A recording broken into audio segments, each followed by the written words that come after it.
Salut tout le monde, je voulais vous remercier d'avoir participé au quiz d'hier, franchement c'était super sympa. Voilà, je trouvais ça drôle et puis en même temps c'est une façon pour moi de partager mes expériences de voyage et je vais revenir sur les réponses pour vous raconter des anecdotes qui vont avec. La première question c'était sur les spécialités culinaires. Donc l'Argentine c'est un pays qui est super connu pour le barbecue, on mange beaucoup de viande. Et en fait, ce qu'il faut savoir, c'est qu'il y a une grosse partie de la population qui a des origines italiennes. Et ça, on le retrouve vraiment dans la culture et surtout au niveau de la gastronomie.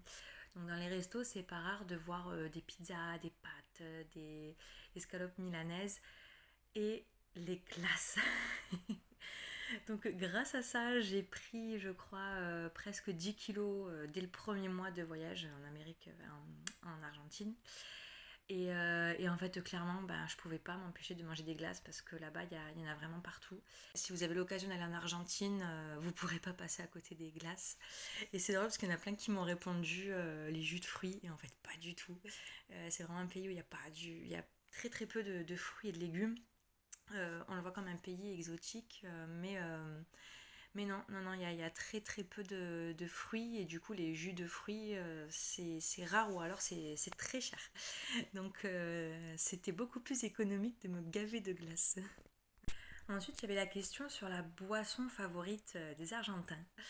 Même incontournable, en fait, c'est le maté. Donc je vais vous montrer ce que c'est. Voilà, ça c'est l'indispensable pour boire le maté. C'est une petite tasse en fait qui va avec une paille métallique. À l'intérieur, on va mettre des herbes à mater, donc c'est du thé hein, tout simplement, qui est très amer. Et on va verser petit à petit de l'eau très chaude. Et donc on va boire à la paille, enfin, c'est tout un protocole pour le boire.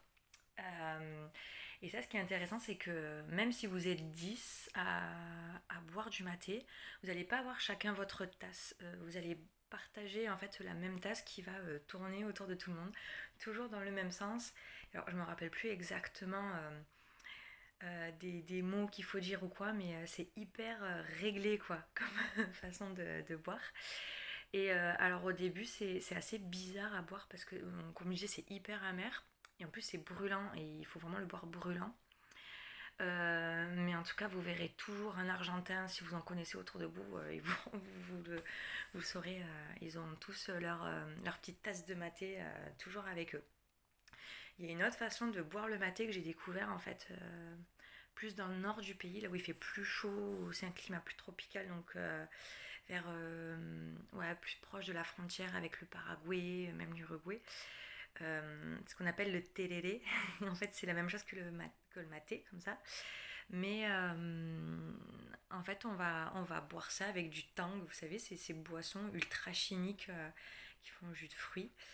Du coup, ils vont mettre donc les herbes à mater, des glaçons et du tang là-dedans avec ou du jus de fruits tout simplement. Donc du coup c'était moins dégueu parce que c'était moins amer. Mais voilà, du coup ça c'est l'incontournable en Argentine. Alors oui, j'étais obligée de mettre une question sur les petits mots en fait du genre boludo. Parce que donc, la mode réponse c'était boludo. Les deux autres, c'est des mots qu'on utilise mais au Pérou. Boludo, c'est un petit mot qu'on utilise. Ouais, tout le monde s'appelle boludo entre eux, c'est trop rigolo. Uche ou boludo. D'ailleurs, c'est de là que vient Che Guevara. Pour ceux qui savent pas, en fait, Che Guevara, c'était un Argentin. Et comme il disait toujours Che, et ben, c'est de là que lui vient son nom de Che Guevara. Et boludo, c'est un peu comme chez nous, on dirait petit con ou un truc comme ça, mais c'est hyper affectueux. Donc, entre eux, ils se traitent de petits cons, mais affectueusement. Le style de musique populaire, c'était la cumbia. Alors, l'Argentine, on pense, voilà, bon, c'est hyper cliché, on pense qu'on entend du tango partout, et je crois que la seule fois où j'ai vraiment entendu du tango, c'était dans le quartier de la Boca à Buenos Aires, et ça, c'était vraiment le quartier hyper touristique. Donc, je vous dis pas qu'en Argentine, ils dansent pas le tango, hein, ils dansent le tango, mais c'est une partie mais infime des musiques qui existent dans ce pays, des danses aussi qui sont dansées. Il y a énormément de danses traditionnelles qui sont magnifiques. Et la musique populaire que vous entendrez partout, dans les restos, dans les boîtes, dans les boutiques, dans la rue, dans les taxis, c'est la cumbia. Alors il y en a plein qui m'ont répondu le reggaeton. C'est vrai que ça ressemble beaucoup. En fait la cumbia c'est un style musical qui est hyper ancien. Et il a vraiment su perdurer, on va dire, en se mettant au goût du jour, en se mélangeant avec le style reggaeton. Donc c'est pour ça que ça ressemble aussi au reggaeton. Mais non, c'est la cumbia et moi je trouve que ça ambiance trop en fait. Enfin, je sais pas, j'adore. Et la dernière question, j'étais obligée de faire une question sur les cultures ancestrales. Je vous ai demandé du coup quelle était la culture ancestrale qu'on retrouvait en Argentine. Alors il y en a plusieurs, mais celle qu'on retrouve qui est la plus connue en fait c'est la culture quechua. On va la retrouver plutôt dans le nord en fait du pays quand on commence à être dans les montagnes. Euh, les Quechua, en fait, c'était une civilisation, enfin, c'était, non, parce que c'est toujours, qui s'est vraiment étendue dans plusieurs parties de l'Amérique du Sud. Donc, ça regroupe le Pérou, la Bolivie, l'Argentine. Je crois que c'est tout. Je suis vraiment pas sûre.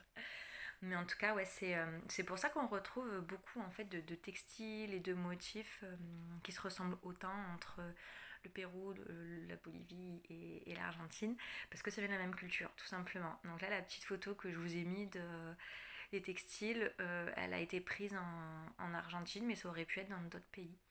Et moi, j'adore la culture quechua parce que je la trouve magnifique autant dans la façon de parler, de leurs valeurs, bon, bien sûr tout ce qui est les soins, etc. Et du coup, ben, quand j'ai voyagé en Argentine, c'est la première fois que j'ai rencontré cette culture et là, ça a été vraiment le coup de foudre.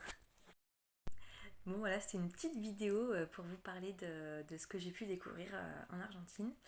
Mais si le sujet vous intéresse, vous avez des questions sur l'Argentine ou sur d'autres pays, bah n'hésitez pas, c'est l'occasion. Et puis vu que ça vous a plu, je pense que je referai des petits jeux comme ça sur d'autres pays ou d'autres aspects de ces pays. Euh, Bonne soirée, à bientôt.